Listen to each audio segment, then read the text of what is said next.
অশান্ত পশ্চিম এশিয়া এবার আমেরিকাকে নতুন প্রস্তাব ইরানের। হরমুজ প্রণালী থেকে অবরোধ তুললে ইউরেনিয়াম নিয়ে আলোচনায় রাজি। আমেরিকার কাছে এই প্রস্তাব পাঠিয়েছে ইরান। আর এই নিয়ে চূড়ান্ত সিদ্ধান্ত নিতে আজ জরুরি বৈঠকে বসছেন ডোনাল্ড ট্রাম্প। ট্রাম্পের এই বৈঠকে থাকবে ন্যাশনাল সিকিউরিটি এবং ফরেন পলিসি টিম। আর এরই মধ্যে লেবাননের ওপর ইসরায়েলি হামলা জারি। হামলায় লেবাননের 14 জন বাসিন্দা নিহত, আহত 37।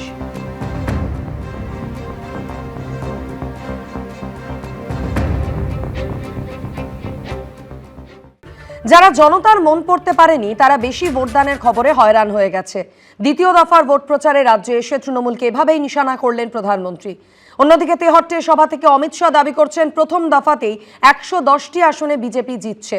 প্রথম দফাতেই তৃণমূল সেঞ্চুরি পেরিয়ে গেছে, আগামী নির্বাচনে আরও একটা সেঞ্চুরি হবে। পাল্টা দাবি মমতা বন্দ্যোপাধ্যায়ের। কত ধানে কত চাল বিজেপিকে বুঝিয়ে দেবে বাংলার মানুষ, হুঁশিয়ারি দিয়েছেন অভিষেক বন্দ্যোপাধ্যায়। 23 तारीख का जो रिकॉर्ड था उसको तोड़ना है। तोड़ोगे?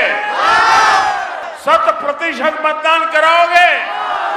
যে সংখ্যায় মানুষ আজকে সভাস্থলে এসছে, 29 তারিখ যদি তারাই লাইনে দাঁড়িয়ে ভোটটা দেয় তাহলে বিজেপি ছাড়কার হয়ে যাবে। বিধানসভা নির্বাচনের প্রথম দফায় ভোটদানের হারে সর্বকালীন রেকর্ড করেছে পশ্চিমবঙ্গ। ভোট পড়েছে 93.19%। এবার দ্বিতীয় দফা। তার আগে এদিনই ছিল শেষ রবিবার, আক্ষরিক অর্থেই সুপার সানডে। একদিকে নরেন্দ্র মোদী থেকে অমিত শাহ, অন্যদিকে মমতা বন্দ্যোপাধ্যায় থেকে অভিষেক বন্দ্যোপাধ্যায়। সব মিলিয়ে রাজ্য জুড়ে প্রচারের সাইক্লোন। जो जनता का मिजाज नहीं भांप पाए वो इतने भारी मतदान की खबरें सुनकर के बहुत हैरान है और कुछ लोगों की तो नींद ही खराब हो गई है। खुद टीएमसी के लोग भी हैरान है, परेशान है। उन्होंने सोचा भी नहीं था कि इतनी बड़ी संख्या में लोग वोट डालने के लिए निकलेंगे। तृणमूल आ रहा है, तृणमूल जीत रहा है। हम जीतेंगे, आप जीतेंगे, बांग्ला जीतेंगे और बीजेपी को शून्य बनाएंगे। और बांग्ला जीतने के बाद दिल्ली में उसको राजनीति में खत्म कर देंगे।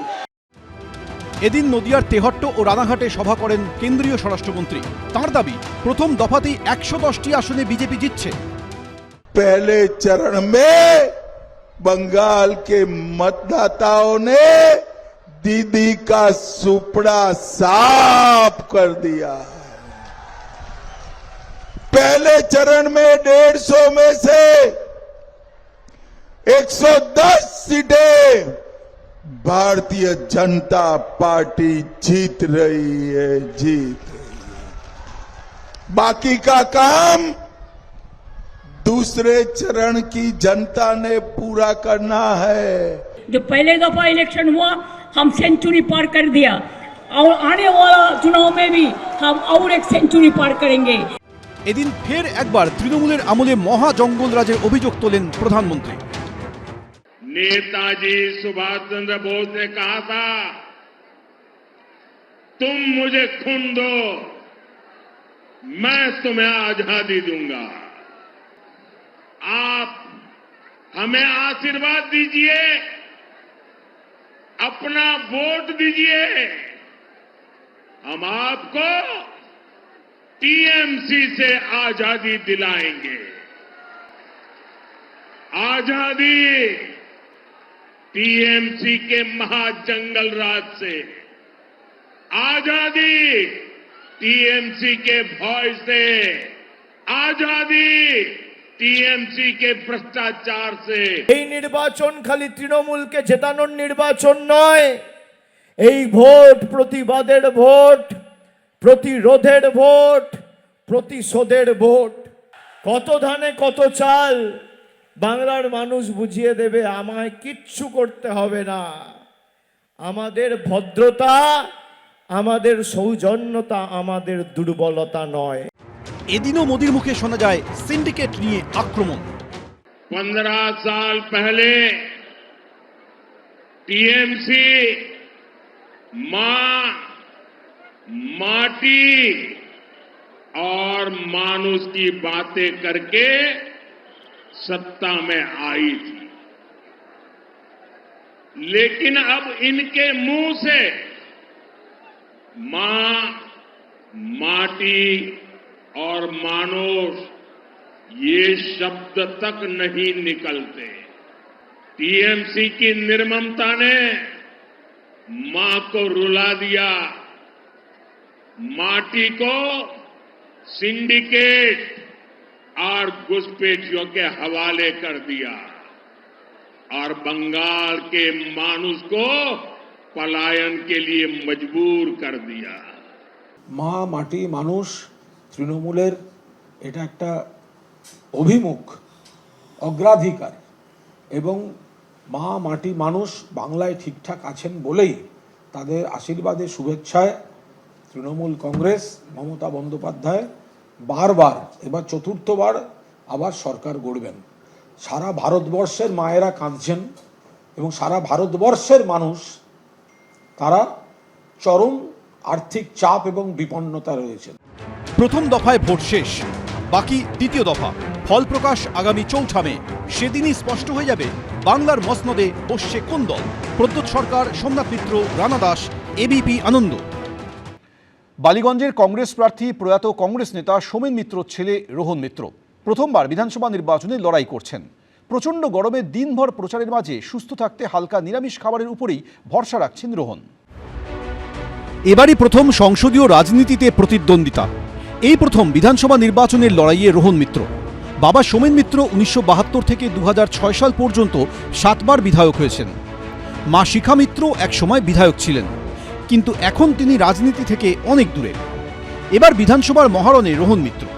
বালিগঞ্জের মতো হেভিওয়েট কেন্দ্রে তাকে লড়াইয়ের দায়িত্ব দিয়েছে কংগ্রেস। আমার পরিচয়টা হচ্ছেই তো সোমেন মিত্রর ছেলে। যেই বলছে সোমেন মিত্রর ছেলে, তারা আমাকে আবার দ্বিতীয়বার দেখছে। মাইনরিটি ডমিনেটেড ওয়ার্ডে তো সবাই বলছে যে তাদের যারা তাদের লিডার হলো সোমেন মিত্র।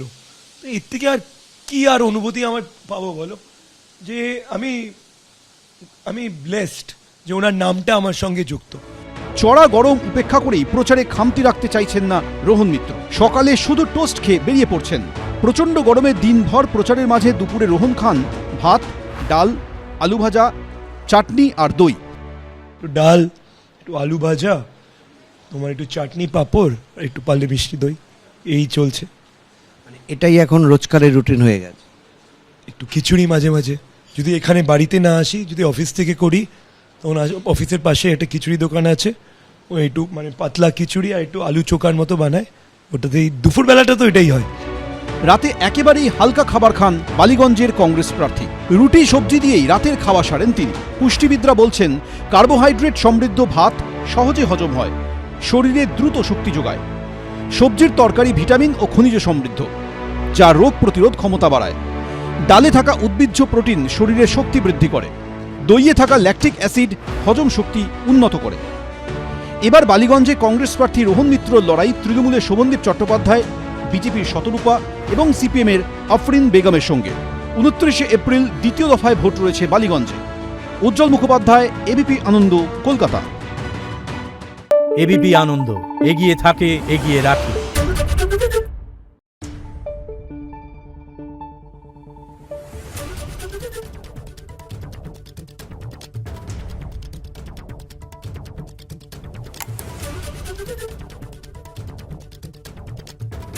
Thank you.